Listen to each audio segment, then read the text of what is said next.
Good morning. You're tuned into the Suncity News Center here on 104.9 FM. It's now time for our morning news and sports update. I'm Jada Francis. Coming up in the news this morning on the local scene, firefighters slapped with shooting and other gun-related charges. Motorists faced $500,000 as a bad word fine. And on the regional scene, OECS tourism ministers to discuss regional travel. On the international scene, U.S. House Committee demands intelligence community track Russian war crimes in Ukraine. And in sports, McLeod Taylor lead Jamaicans into 400-meter finals. News in detail right after this.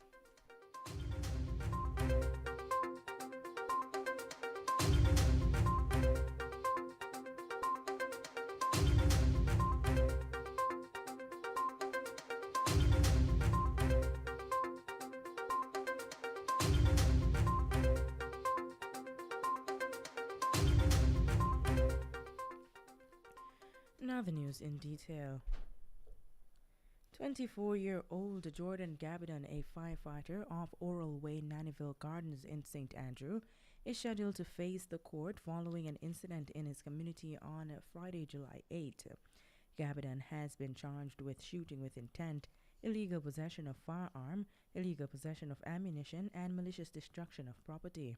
According to reports from the Halfway Tree Police Station, sometime about 9:15 p.m., a police team from the Counterterrorism and Organized Crime Investigations Branch CTOC was conducting operations in the area when they gathered intelligence about a group of men who were traveling in a Toyota Mark X motorcar. The car was subsequently intercepted on Colonel Harris Path in St. Andrew, and the Toyota Mark X motorcar was later searched, and the following items were found and seized: 2 P80 pistols, a Glock 17 pistol, 3 empty magazines, 17 9mm cartridges, 2 Apple iPhones, and a Samsung cellular phone.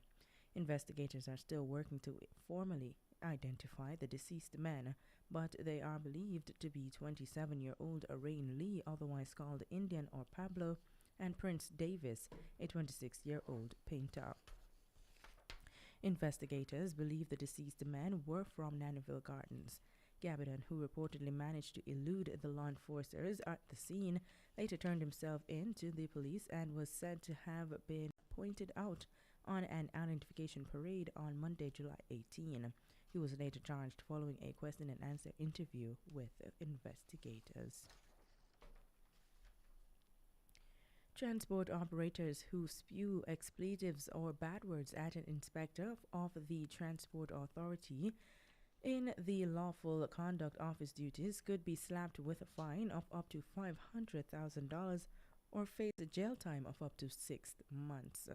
This provision is contained in the Transport Authority Amendment Act 2022, which was passed in Gordon House without amendment on Tuesday afternoon. The legislation states that use of abusive or calumnious language to an inspector in the carrying out of his inspector duties would attract a fine or imprisonment. The bill is part of a suite of legislative measures that will give effect to the Road Traffic Act 2018. Discussing the bill at the committee stage, Manchester North Western Member of Parliament Michael Phillips suggested that the fine was excessive, noting that maximum amount should be adjusted to $300,000. However, Minister of Justice Delroy Chuck contended that the fine was intended to be a deterrent. You're listening to Morning News on Suncity 104.9 FM. The time is now 6 minutes after 7. On the regional scene, tourism ministers from Organization of Eastern Caribbean States, OECS, meet on Thursday in Dominica. They will discuss a wide range of issues affecting the tourism sector in the sub-region, including air transportation. Dominican's Tourism Minister Denise Charles said they are pleased that after 2 years of COVID, they are privileged to host a major regional meeting, which is the 7th meeting of the OECS Council of Tourism Ministers. Charles, who will take over the chairmanship of the council, said intra-regional travel will be the priority on their agenda item, noting that since the coronavirus pandemic, Regional tourism has dropped by over 65%, and it is a slowly recovering market for them in the Caribbean. Charles said the issue of training will also be discussed during the meeting, recognizing that tourism is a major pillar for most Caribbean islands and many of them are dependent on tourism for their survival. The OECS groups the islands of Antigua and Barbuda, Dominica, Grenada, St. Lucia, St. Vincent and the Grenadines, St. Kitts and the Nevis, Montserrat, Anguilla, and the British Virgin Islands. On the international scene, as the war between Russia and Ukraine drags on, the world community cannot ignore the attendant costs that are racking up. The United States government is now adding something new to the mix, the advice of having the misdeeds of Russia as it wages its war against Ukraine to start making a record of the various atrocities that are being logged. Maya Chung tells us more. The U.S. House Intelligence Committee on Wednesday advanced legislation that would require the intelligence community to establish a central coordinator responsible for tracking and cataloging Russian war crimes in Ukraine, among other provisions related to the ongoing war. The annual intelligence authorization bill, large portions of which are classified, would also require the intelligence community to submit a report every 180 days documenting any Chinese support for Russia's war effort, including any efforts to help Russia evade Western sanctions. It would also require the intelligence community to assess the impact of American sanctions. The world we live in today is vastly different than the one we knew just a year ago, said Democratic House reps. Russia is waging a bloody and unprovoked war on Ukraine. China's malign global influence is rising, and human rights across the globe continue to come under attack. The legislation passed out of committee on a bipartisan basis. It must still pass both chambers of Congress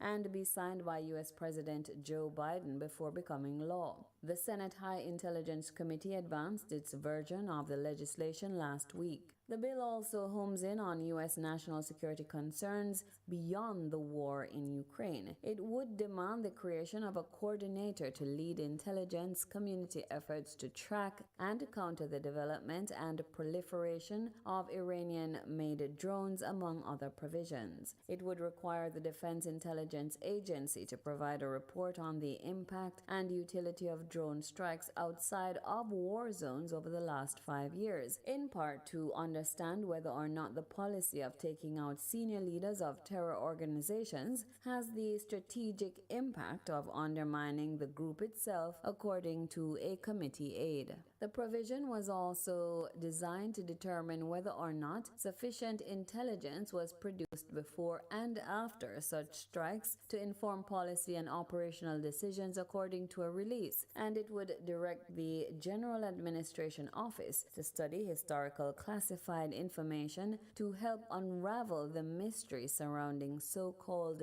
UAPs, unidentified aerial phenomena. From the Suncity News Center, I'm Maya Chung. And now for news in sports, Jamaican quarter miler Christopher Taylor advanced to the final of the men's 400 meters event at the World Athletics Championships in Eugene, Oregon on Wednesday night. The 22-year-old Taylor was third in semifinal 1 in a season's best time of 44.97 seconds to secure one of two non-automatic qualifying spots to the final. The race was won by American Michael Norman in 44.30 seconds, with a second going to Great Britain's Matthew Hudson-Smith in 44.38 seconds. Jamaica's other competitor in the semifinals, Nathan Allen, failed to advance after he stopped shortly after the start of semifinal 2. Team official Dennis Gordon said Allen has an Achilles tendon injury and will be evaluated over the next 2 days. Meanwhile, Candice McLeod and Stephanie Ann McPherson will seek a podium finish in the final of the women's 400 meters. Olympics finalist McLeod stormed to a season's best time of 50.05 seconds to claim the second automatic spot in semifinal 1. McLeod crossed the line behind the 2016 Rio Olympic champion Shawnee Miller-Weibo of the Bahamas, who clocked a season's best time of 49.55 seconds. Meanwhile, the multiple national champion Stephanie Ann McPherson placed third in semifinal 2 in 50.56 seconds. McPherson advanced as the fastest non-automatic qualifier. However, Cherokee Young, who recorded the second fastest time over the distance this year, finished fifth in semifinal 3 in 51.41 seconds. Young will not move on to the final of the event. McLeod and McPherson will face the starter in the final of the women's 400 meters on Friday, July 22 at 9:15 p.m. Jamaica time. Also in sports, Jamaica has lost out on the highly anticipated Mayhem in Montego Bay boxing bout titled Mayhem in Montego Bay, the return of Sakima Mullings, due to be accompanied by the Jamaica Contender All-Stars, scheduled to take place in Jamaica on October 8, 2022. The confirmation was given by the event promoter Archie Keaton International Boxing and entertainment promoter to the Suncity News Center a short while yesterday evening. The controversial decision was taken due to what Mr. Keaton told Suncity Maya Chung is a series of allegedly improper issues arising from persons within the local boxing association. An angry Keaton told Sun City Sports that a number of strange behaviors and utterances drove his entity to pull back from using the homeland of the fighters. Maya Chang tells us more. Organizers of the Mayhem in Montego Bay boxing bout, scheduled for October 8, 2022, say that they have actually completed the moving of the bout to Cali, Colombia in South America. This is due to alleged practices by the local boxing governing authority here in Jamaica that have dissuaded them from holding the bout here. International boxing promoter Archie Keaton, in an exclusive interview with the Sun City News Center, indicated that the highly anticipated bout, being staged by the promotion company that he owns, called Archie Keaton's World Championship and Entertainment, have completed the removal of the bout to Colombia instead of Jamaica. So what has taken place is we have begun negotiations to move Sakima Mullins' super welterweight world title competition to another country that's welcoming and another location that's welcoming. And we received the approval from the Boxing Federation or Commission in this particular country within 20 minutes. Not only approved, but with welcoming arms. So there's an 80 to 90% chance that the Jamaican diaspora will watch the Jamaican Contender All-Stars happen from another country on television because of a couple of individuals. The negotiation to go to Cali was facilitated by a governor for the South American operations for the Keaton Company, former boxing world champion Danny Santiago, who is based in Cali, Colombia. The confirmation was given by the Colombian Boxing Federation, which governs all of the boxing activities for the country of Colombia, both amateur and professional. Mr. Keaton told the Sun City News Center that there will be some South American fighters on the event. You think about the 75 security officers that are going to miss out on a paycheck, the 50 plus police officers that would have did extra duty at this event, the four pre-events that provide jobs, that provide, the hotels would have made a substantial amount of money through bookings, the taxis, the restaurants, because we're really in the mode of terminating the event. And because of the lethargic practice of the Jamaican Boxing Board, we've hit an administrative window that, if this event's supposed to happen, we can't do it now until November because they have purposely drugged their feet. And I really don't know if we can do it in November, December because of our planning schedule. It's a really really sad thing that we have to either push this show back or cancel it and move it somewhere else. Archie Keaton, U.S. boxing promoter. From the Sun City News Center, I am Maya Chung. And in business news this morning, motorists should see a decrease at the pumps in the price of gasoline and an increase in the price of diesel effective today, Thursday, July 21, according to the latest ex-refinery costs from Petrojam.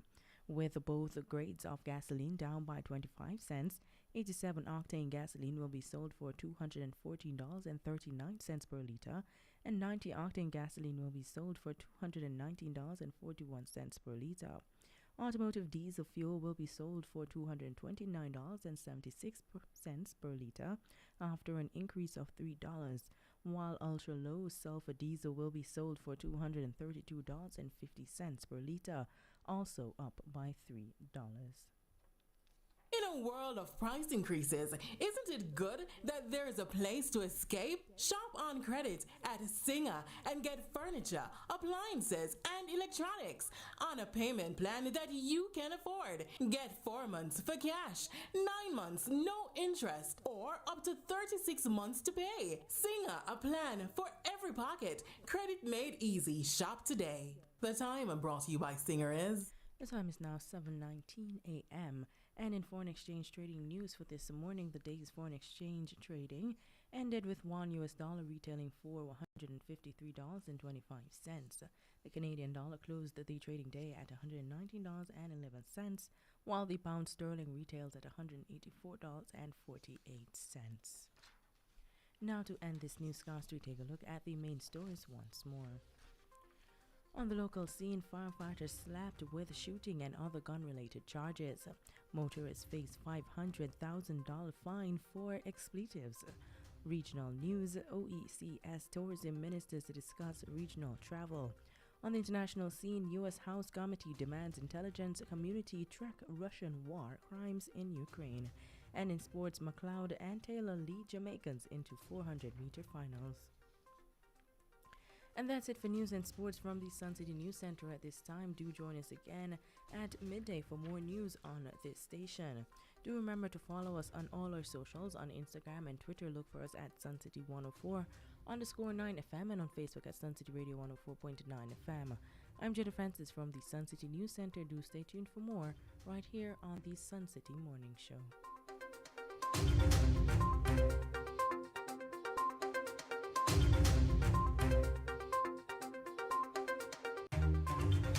That was the morning news on the Suncity Morning Show.